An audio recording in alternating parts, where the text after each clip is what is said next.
Given what you said about Pat Cipollone, can you continue on the hearing schedule that you're on right now? We're gonna continue to reach out to Mr. Cipollone. But can you be doing hearings next week with these gaps? Bring everyone back to the other side of the Us, what about your gaps?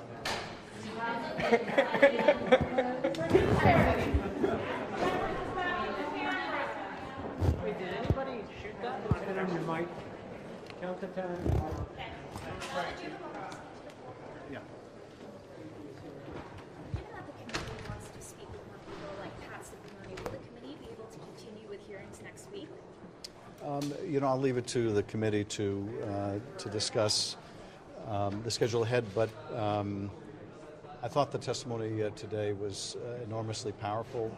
We had, I think, good illustrations of the courageous public servants who stood up to the President of the United States, from Republican speakers of the House of Representatives in Arizona to the Secretary of State of Georgia to election workers whose lives were the subject of the most gruesome threats and were really upended.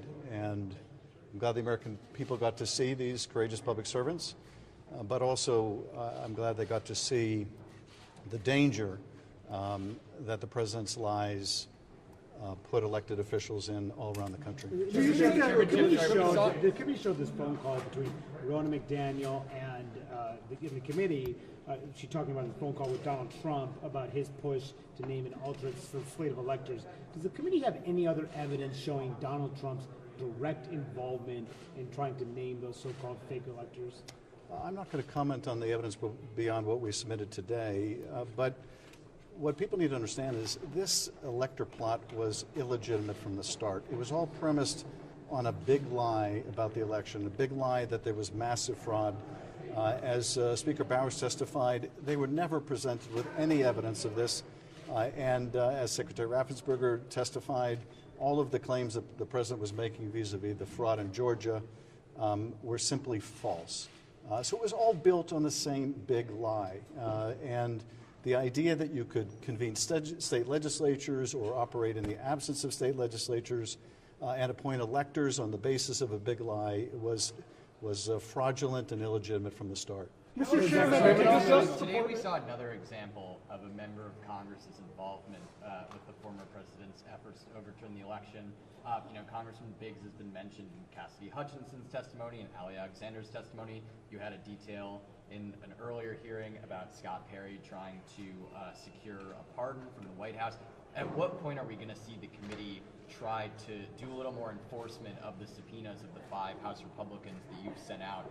And is contempt still something that's on the table for those 5 Republicans? Well, at the end of the day, we're dependent on the Justice Department if we move down the route with any witness of criminal contempt. So we continue to consider what remedies we have with any recalcitrant witnesses, including members of the House of Representatives. And I don't have anything to announce on that subject today. But again, I want to bring our focus back to what we just heard. And what we just heard is the president was told over and over again by his attorney general, by his deputy attorney general, by the U.S. attorney he appointed in Georgia, among others, that what he was telling the country was simply false. And you saw him go out time after time after being told way after way that what he was saying was just a lie, leading up to his speech on the ellipse where he continues to whip up this crowd with these lies.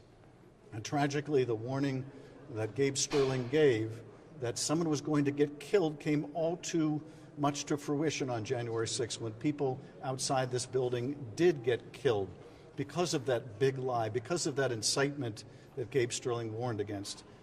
And the fact is, the lie lives on, and with it, so does the danger. And this is, I think, what these witnesses were so powerfully communicating. If the President of the United States, the most powerful person in the world, can come down like a ton of bricks on an election worker like Andrea Moss and Ruby Freeman, then they can come down on anyone. Was it Does the committee want to hear from Senator Johnson after learning that one of his staffers communicated with the Pence aide to try to hand off the alternate slate of electors? I'm not going to comment on potential future witnesses at this point. I want to keep the focus on what we just heard today. Election officials witnesses today. Lay out a potential criminal charges against President Trump and referring that to the DOJ. It seems like every hearing so far, and going to the next one, is tying him in that he knew it was a big lie, that he incited the violence, and he was all involved in this. No one's given us a clearance, but it seems like that's the way all the evidence is leaning towards right now. Would that be correct? I'll have to make this last question. Look, our responsibility at the end of the day is not a prosecutorial responsibility. That's for the Justice Department to decide. I think Judge Carter in California was right when he said that there is evidence that Donald Trump and his associates engaged in a plot to overturn the election that violated multiple criminal laws. I think there's sufficient evidence to open that investigation. Now, whether the Justice Department will conclude there's proof beyond a reasonable doubt, that'll be up to the Justice Department. Our role is different. Our role is to find the facts, to share them with the American people, and to prescribe remedies to keep our country safe. And as we saw today, one of the things that's necessary for us to keep the country safe is to put this big lie to rest, to restore people's confidence in our elections, to push back on the idea that whenever you lose an election that's somehow rigged and illegitimate, because that way goes the end of our democracy. Thank you. Thank you, guys. Thank you so much. Thank you. Mr. Chairman.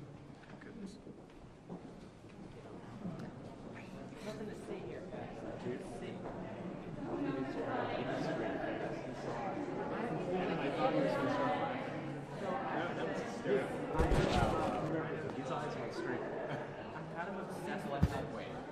I believe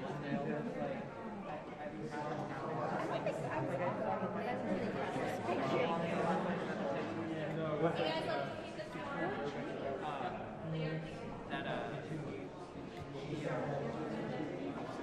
Like I took a picture of him and he was in the middle of this like big answer and he stopped. Yeah, he stopped in the middle and was like, that's old school. And like and Eric standing right here like wrote about it in this article being about like how it just like takes off the veneer that and it's like happened a bunch of times and people have stopped. It's been like, hey, wait, does he still make those? Like it's actually kind of cool, kind of like to like cut them short a little bit and be like, all right, we're all, I don't know, take off. Sure.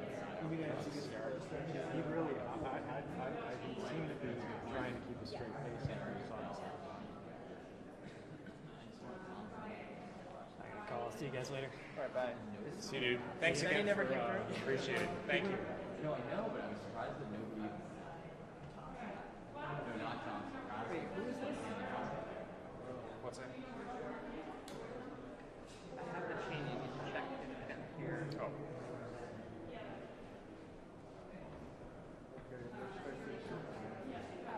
Did anybody shoot video of Cheney? Oh, you did? I'll Oh, she did. Alright, 697 So 202-697-3862. Yes.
You hear it, right?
Yeah,